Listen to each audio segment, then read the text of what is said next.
En este vídeo vamos a resolver, como podéis estar viendo ahora, el examen de selectividad que pusieron en Andalucía en septiembre del año 2016.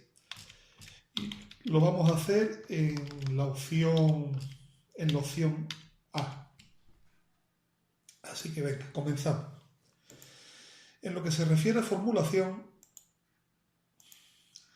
el óxido de platino 2, si ponemos los números de oxidación del platino y el oxígeno, como son 2 y 2, simplificamos y esta sería la fórmula que nos quedaría. El B, sulfito de cadmio, ya sabéis que el sulfito es una sal que procede del ácido sulfuroso.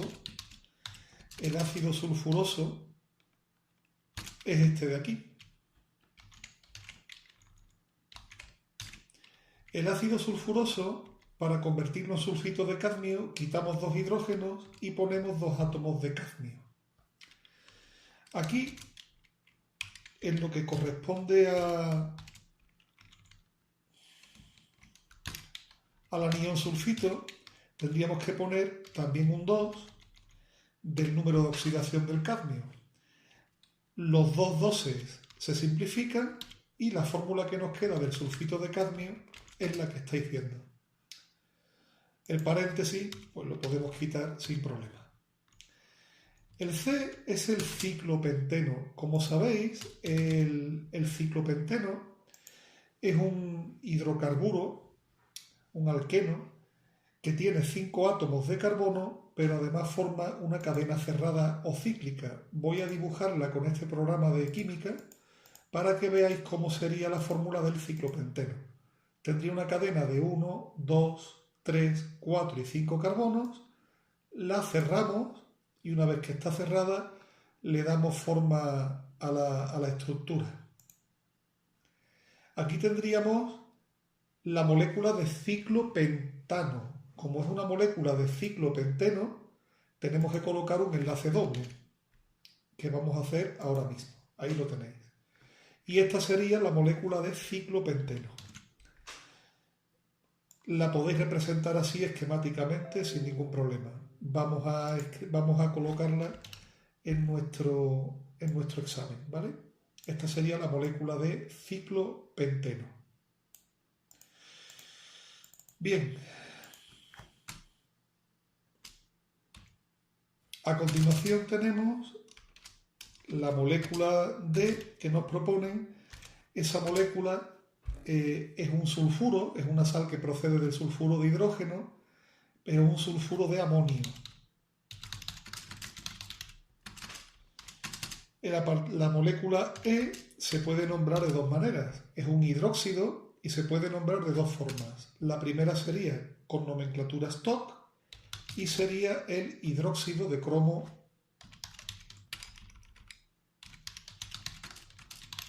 3. Hay que poner los números romanos porque el cromo tiene diferentes estados de oxidación. La segunda forma es utilizando la nomenclatura sistemática con sus prefijos correspondientes y estaríamos hablando de un trihidróxido de cromo.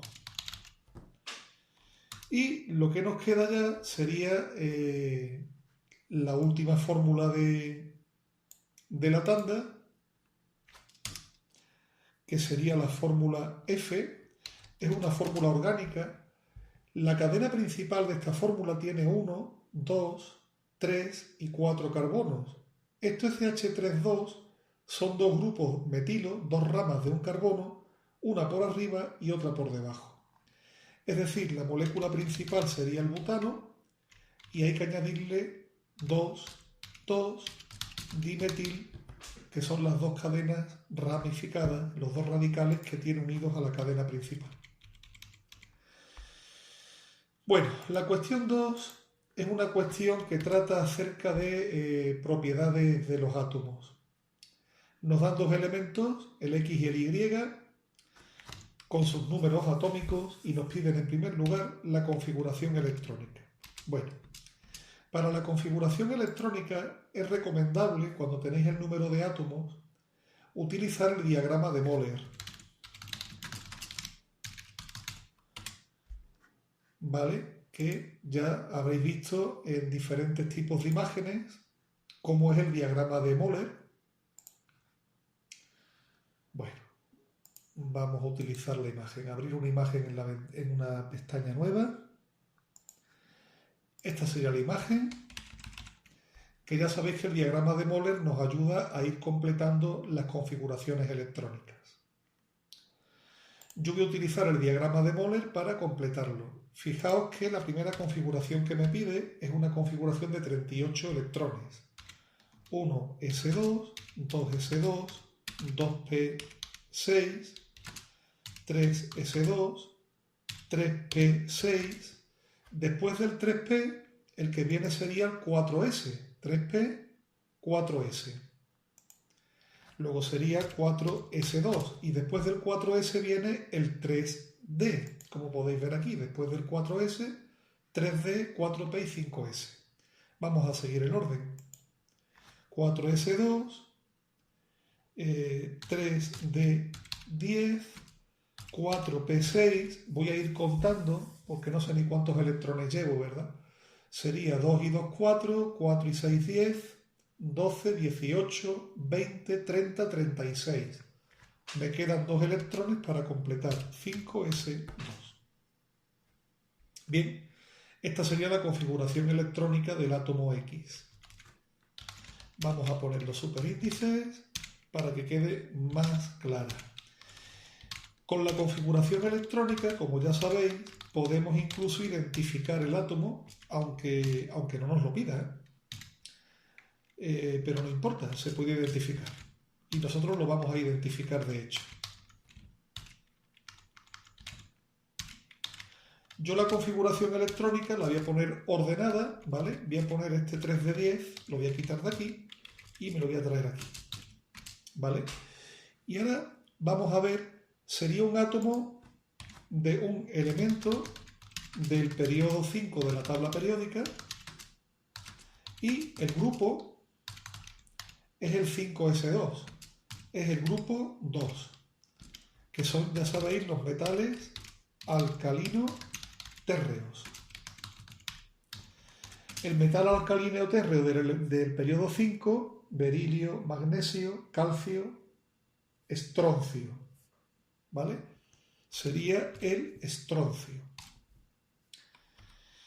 En cuanto al elemento Y, bueno, el elemento Y, la configuración electrónica son 35 electrones, por lo tanto llego hasta aquí, voy a copiarla, aprovecho, y fijaos que 35 electrones terminarían 4p5.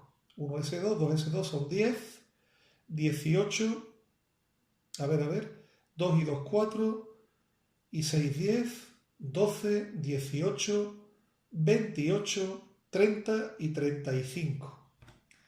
En este caso estamos hablando de un elemento del periodo 4 y el grupo 17, que son los halógenos. El halógeno del periodo 4 es el bromo, si no estoy equivocado. Vamos a comprobarlo con una tabla periódica, ¿de acuerdo? Vamos a comprobarlo con la tabla periódica y vamos a ver si efectivamente lo hemos acertado. Periodo 5, el alcalino térreo, número atómico 38, efectivamente es el estroncio. Y el halógeno del periodo 4, número atómico 35, es el bromo. Hemos hecho bien la identificación. Vale, ya los hemos identificado y hemos escrito las configuraciones electrónicas. El apartado B me pide que razone cuáles son los iones más estables. Los iones más estables serán aquellos cuya configuración sea igual a la de un gas noble. Es decir, estamos buscando configuraciones del tipo NS2, NP6. Si conseguimos un ion con esta configuración electrónica, pues tendremos una configuración electrónica bastante estable. Ahora bien, vamos a ver los dos casos. En el caso del estroncio, el ion que estamos buscando es el ion con dos cargas positivas.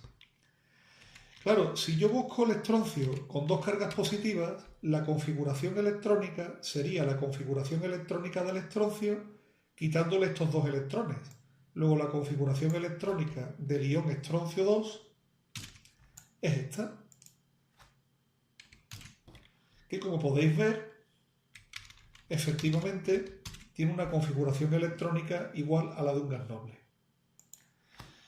En el caso del bromo, el ion más estable o que más se parece a un gas noble se consigue, fijaos que le falta un electrón para tener el P6, le añado un electrón, con lo que el ion sería el ion bromuro de número de oxidación 1. Fijaos que la configuración electrónica original era 4s2, 4p5. Si yo le sumo un electrón, ya tengo el 4p6, que es lo que estaba buscando. Ambos iones son isoelectrónicos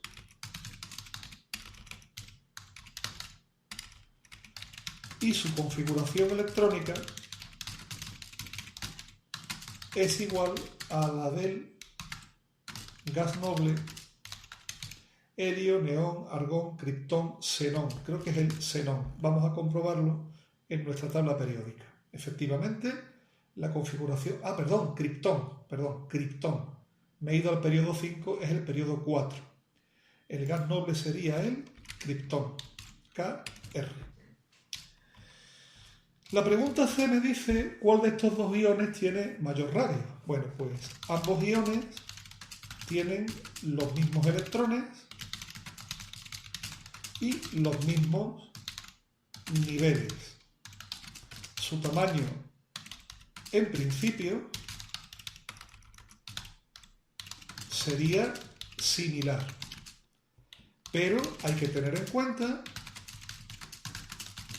las cargas eléctricas, las cargas nucleares. En el ion estroncio 2, hay, creo que son 36 electrones y 38 protones. En el ion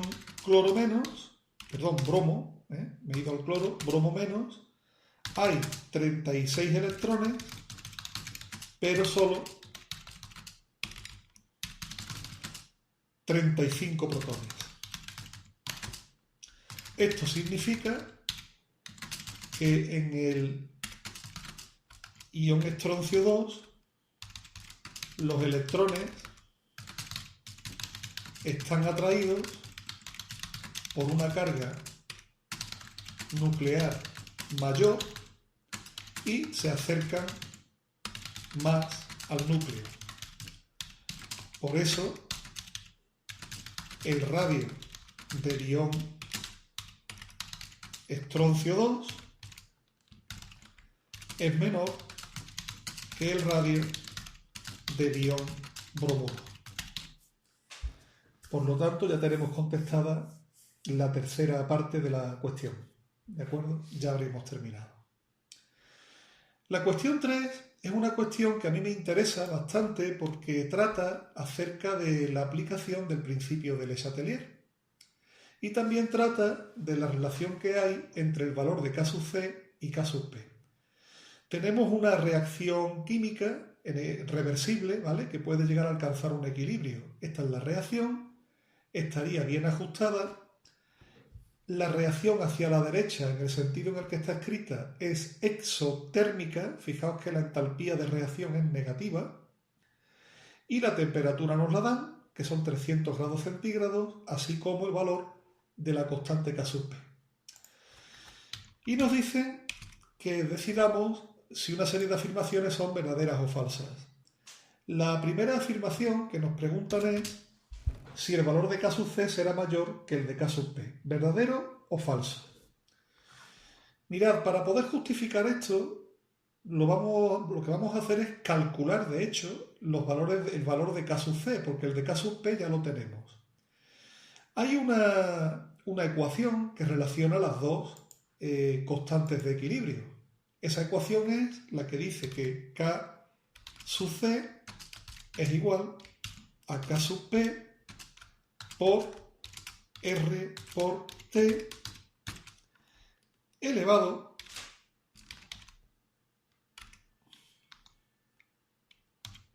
¿elevado a qué? Elevado a menos delta de n. Vamos a aplicar esta ecuación para calcular el valor de K sub C y una vez que lo calculemos veremos si efectivamente es mayor o menor que el de K sub P. Vamos a aplicar la ecuación. K sub P me dicen que vale 9,28 por 10 elevado a menos 3. Bien. Por, abro paréntesis, R 0,082 por T 573 Kelvin. Recordad que la temperatura hay que ponerla en Kelvin, no en grados centígrados. Elevado, y aquí es donde viene la historia. ¿Qué es lo que hay que poner dentro del paréntesis? Bueno, está elevado a, de entrada, menos ¿qué? Incremento de n es el número que me sale de restar los moles de gas de los productos menos los reactivos. Fijaos, en los productos yo tengo un mol de gas y en los reactivos yo tengo 2 más 1, 3. Es decir, 1 menos 3, que son menos 2. Vamos a hacer el cálculo, utilizaremos nuestra calculadora científica. Vamos a poner una pantalla grande para que lo podamos ver bien. Sería 9,28 por 10 elevado a menos 3 por, abro un paréntesis, 0,082 multiplicado por 573, cierro paréntesis, elevado 1 menos 3 son menos 2, menos 2 menos por menos más, luego sería elevado a 2. Y el resultado de esto me sale 20,487. Lo que significa, y ya está demostrado claramente, que es mayor, 20,487 es mayor que 9,28 por 10 elevado a menos 3, que era el valor de la constante K sub P. Es decir, hemos demostrado, no solamente justificado teóricamente, sino que hemos demostrado con un cálculo que la afirmación es verdadera y que K sub C resulta que es mayor que K sub P en esta reacción. No tiene por qué ocurrir lo mismo en todas las reacciones. La segunda cuestión que me preguntaban era si aumentando la presión se obtendrá un mayor rendimiento en el proceso de síntesis. La síntesis es la reacción hacia la derecha, como nos dice en el enunciado. Aumentar la presión, ¿qué es lo que va a hacer? Mirad, ocurre lo siguiente. Un aumento de la presión, según el principio de Le Chatelier,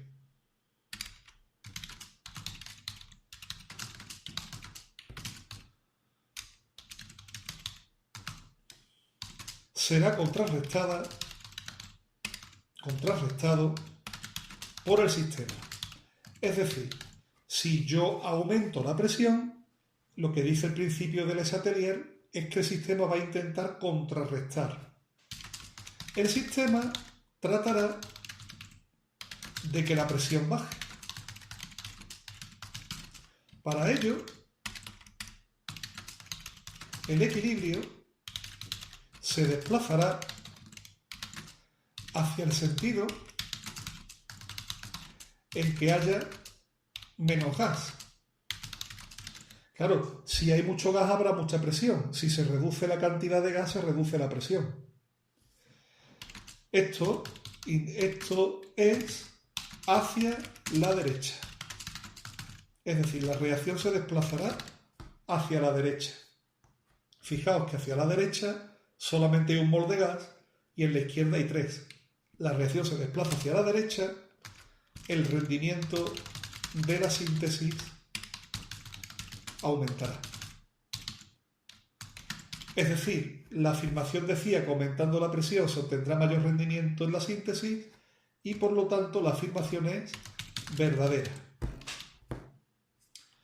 Y nos queda el apartado C, que ese es quizá el que os va a resultar un poquito más complicado porque nos habla de una disminución de la temperatura y yo recuerdo que a algunos de vosotros el aplicar el principio de Le Chatelier a los cambios de temperatura os resultaba pues un poco complejo. Voy a escribir la reacción, pero de una manera un poco especial. Veréis, el monóxido de carbono más 2 moles de hidrógeno producen metanol, que también es un gas. Esto es un gas. El hidrógeno es un gas.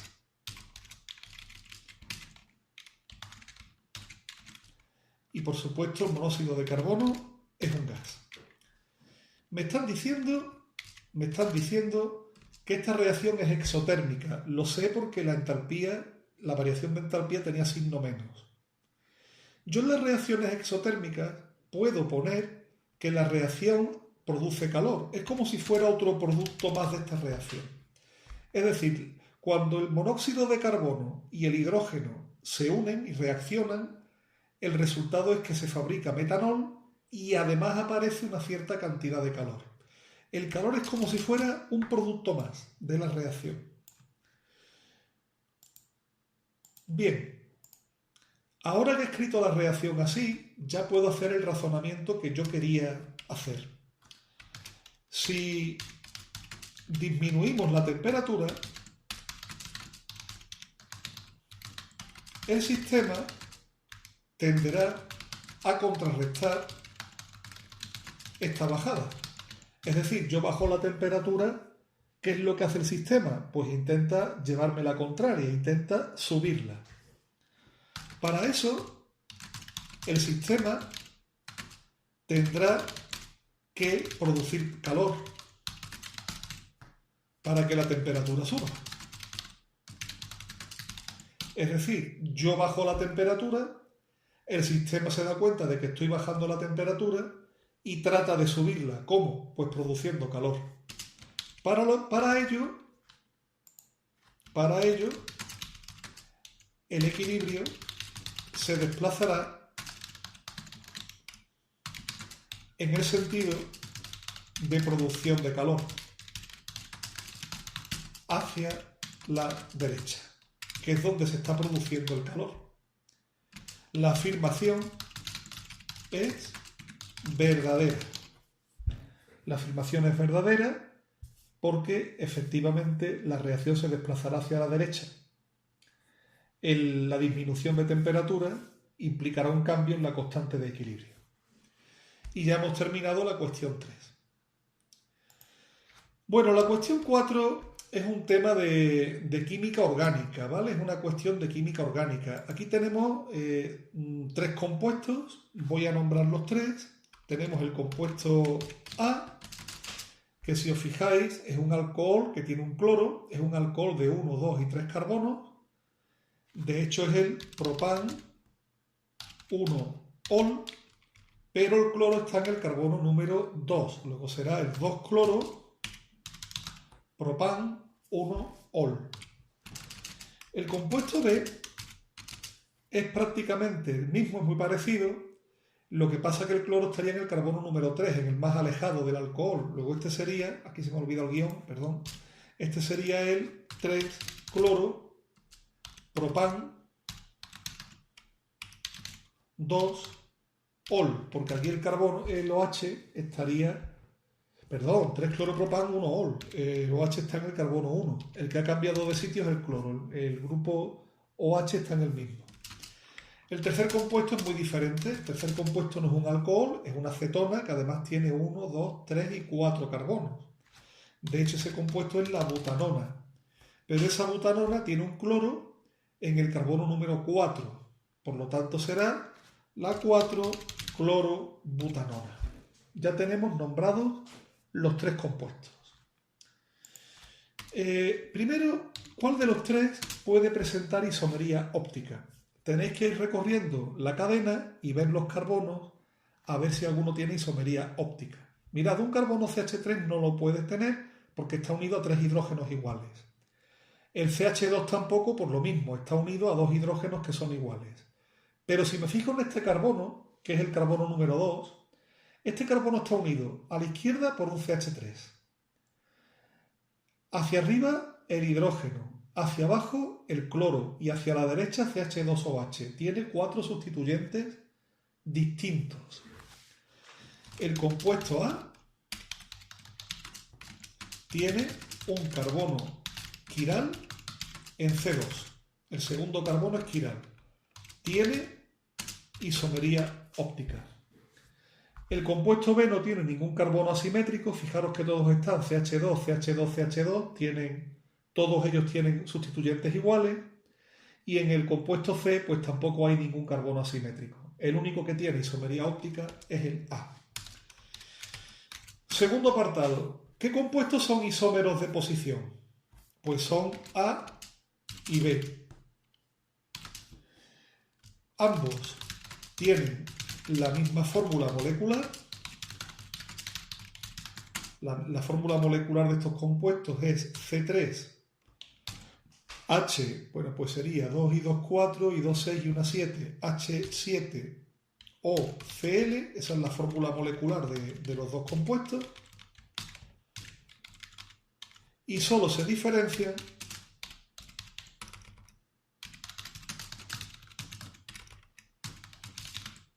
por la posición del átomo de cloro. Por lo tanto, son isómeros de posición. ¿Y qué compuesto es isómero funcional de la butanona? Pues el compuesto que es isómero de este compuesto, el isómero funcional de este compuesto, que este compuesto es el 1, 2, 3, 4, el 4 cloro butanal, es un aldehído, es C. Ambos tienen la misma fórmula molecular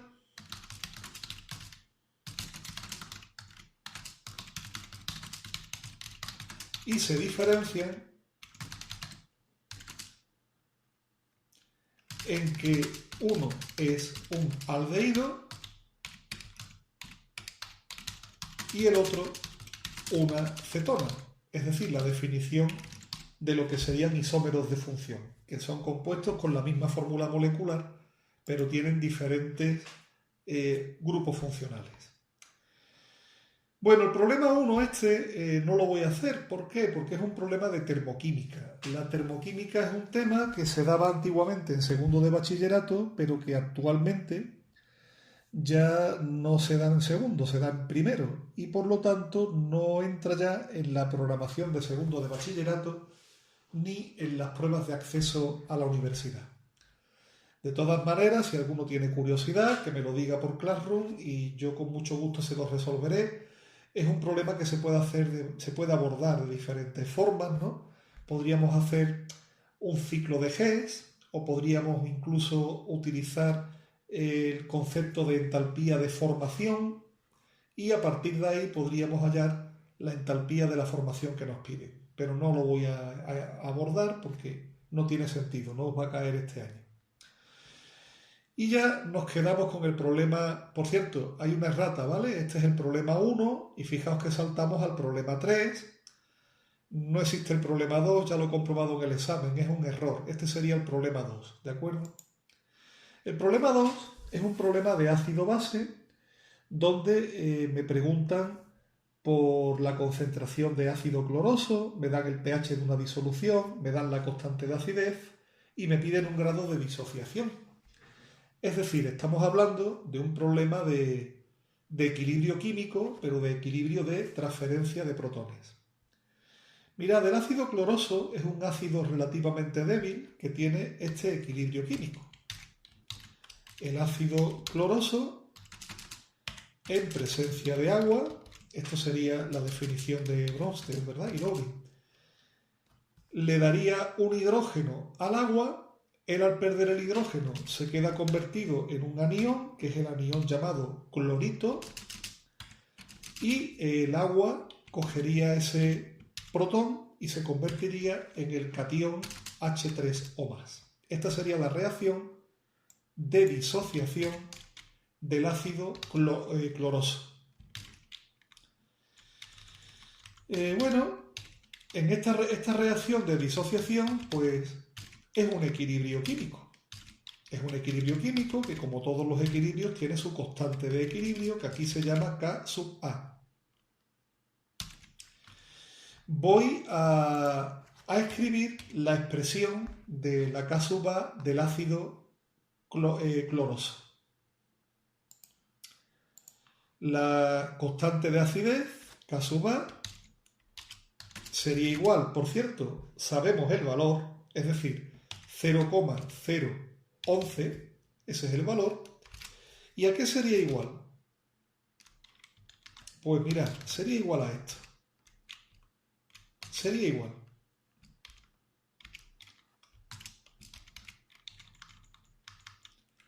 Por un lado, a la concentración de ion clorito, ClO2 menos, por la concentración de ion hidrónio,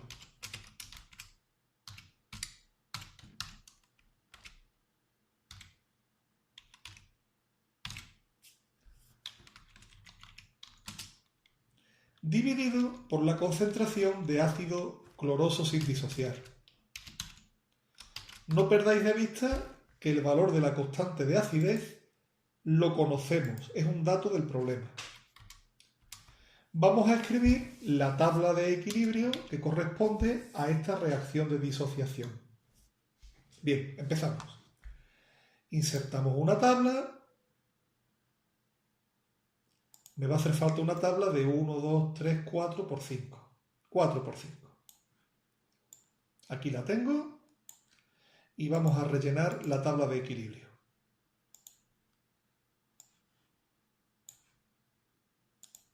Empezamos aquí.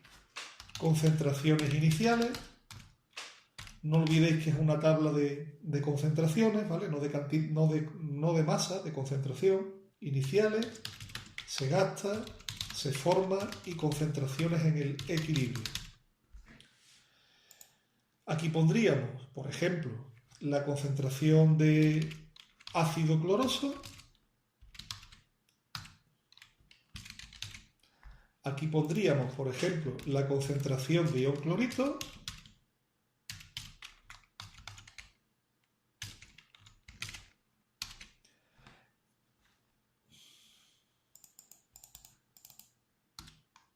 Bueno, ahora. Y aquí pondríamos la concentración de ion H3O+.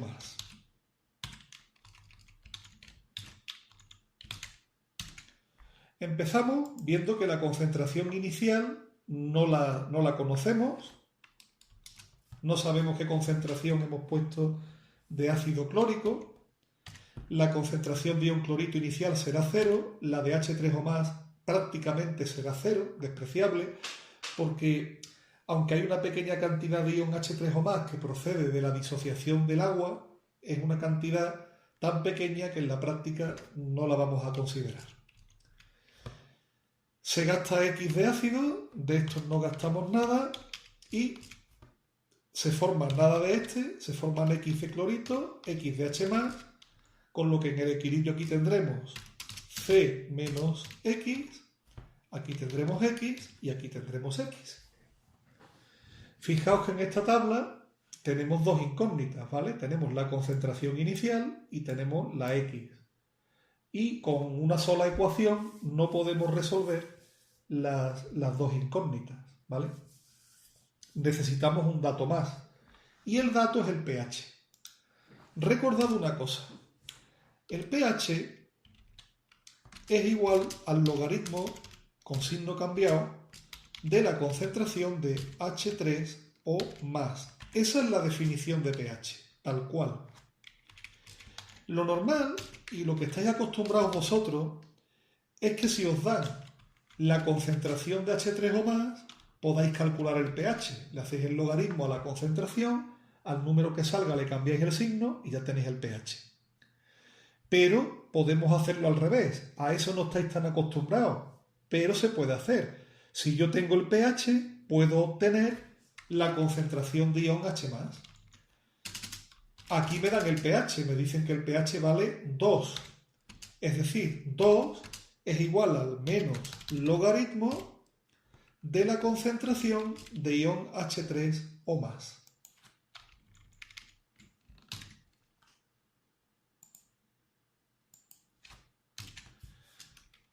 Despejando la concentración de ion H3 o más, tendríamos el valor de la misma y ya habríamos adelantado mucho. ¿Cómo se despeja? Haciendo la operación contraria del logaritmo. ¿Vale? La operación contraria del logaritmo, como estamos hablando de logaritmos en base 10, sería la exponencial de 10. Es decir, la concentración de ion H3 o más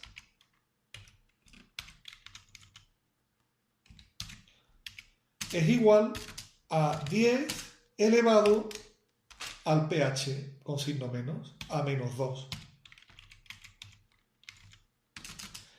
Y con eso ya hemos calculado la concentración de H3 o más. 10 elevado a menos 2 es 0,01 molar. No olvidéis que es una concentración. Tiene unidades, el pH no, pero la concentración sí. Es decir, hemos averiguado lo que vale la concentración de iones H+.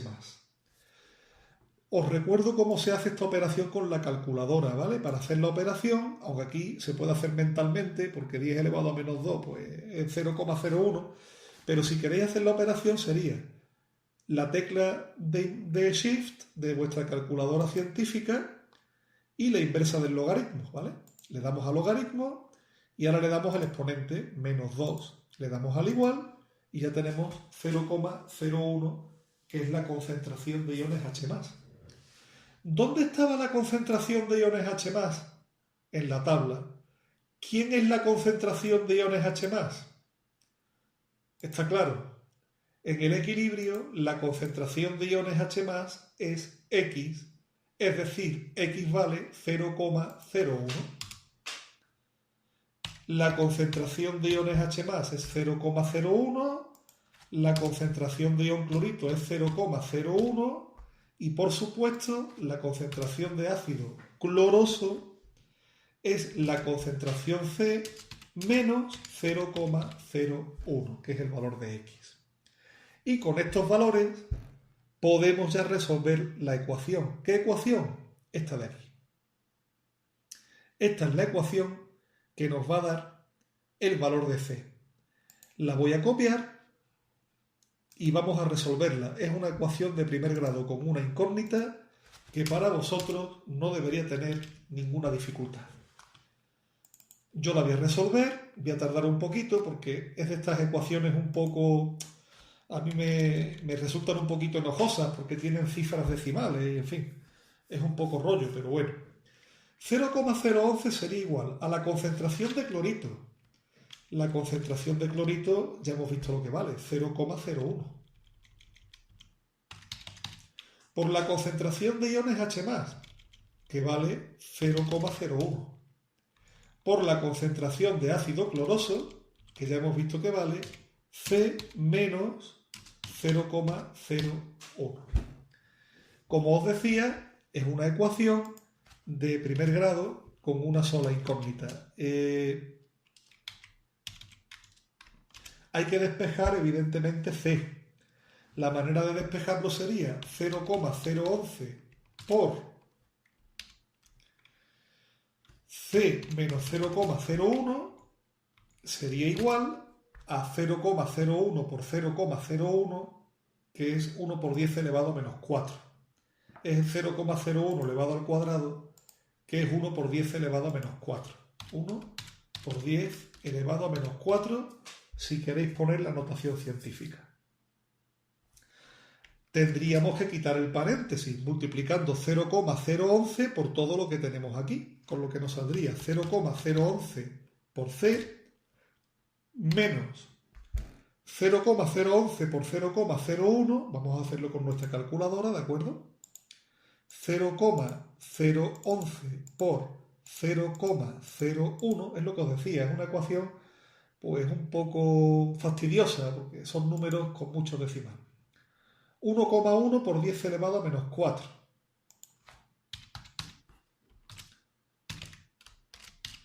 Y eso es igual a 1 por 10 a la menos 4.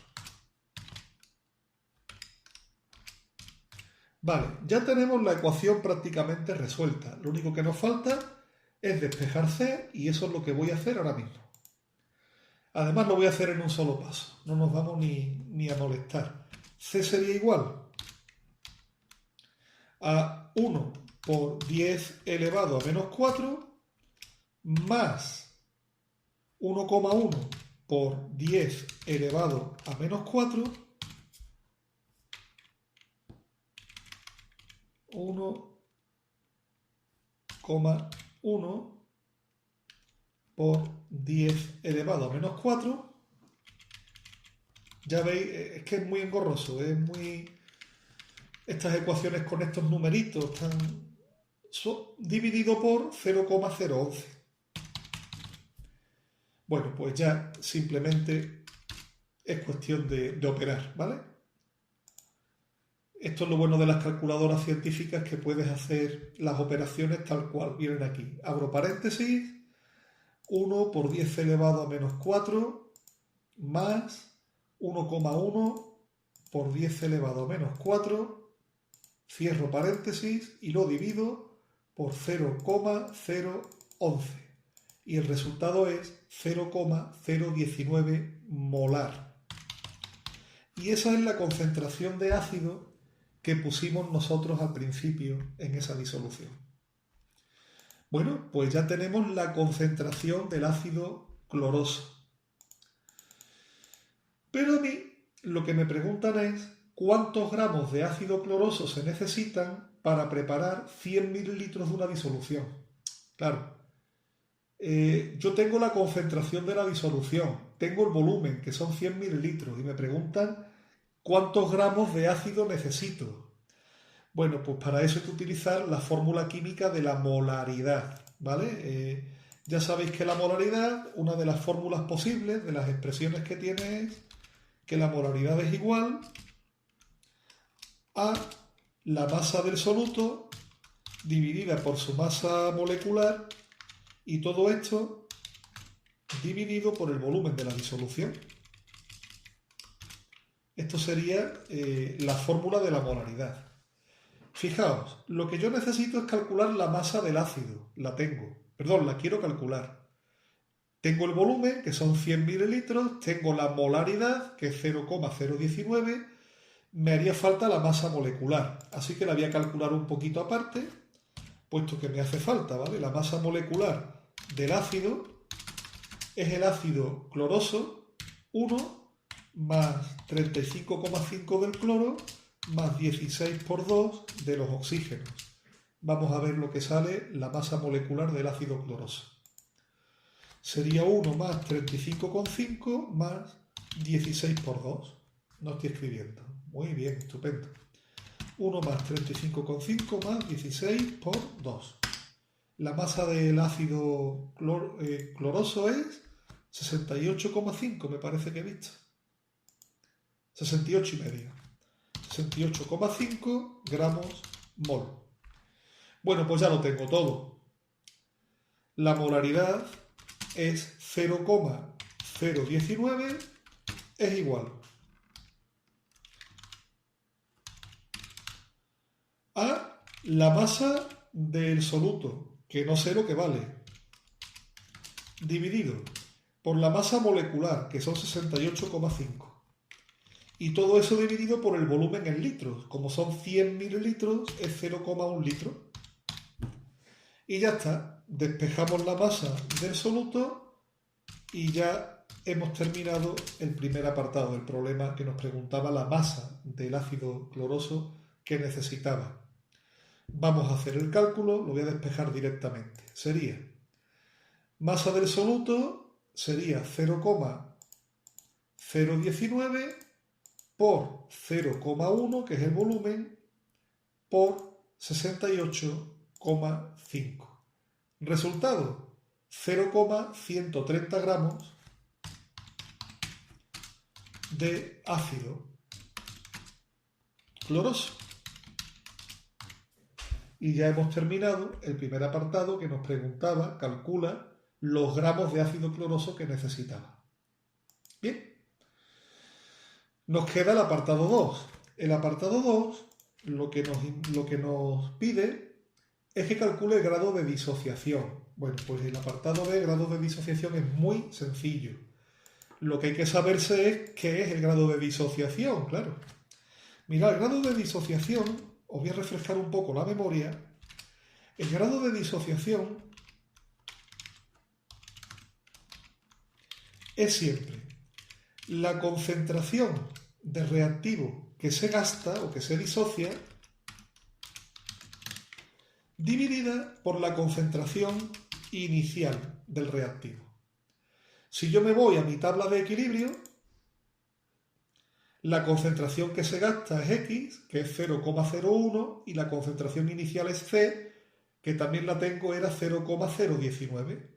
Es decir, tengo los datos necesarios para calcular el grado de disociación. Sería simplemente concentración que se gasta, 0,01, dividida por la concentración inicial, 0,019. Y el resultado me da el grado de disociación en tanto por 1. Bueno, pues 0,01 dividido 0,019 arroja un valor de 0,526. Este grado de disociación ya sabéis que no tiene unidades porque es concentración dividida por concentración, las unidades se van. Y este grado de disociación que me sale aquí está en tanto por 1. Si lo quisiera en tanto por ciento, multiplicaría por 100 y entonces me saldría un 52,6%. De las dos maneras se puede ofrecer. Y ya hemos terminado el problema.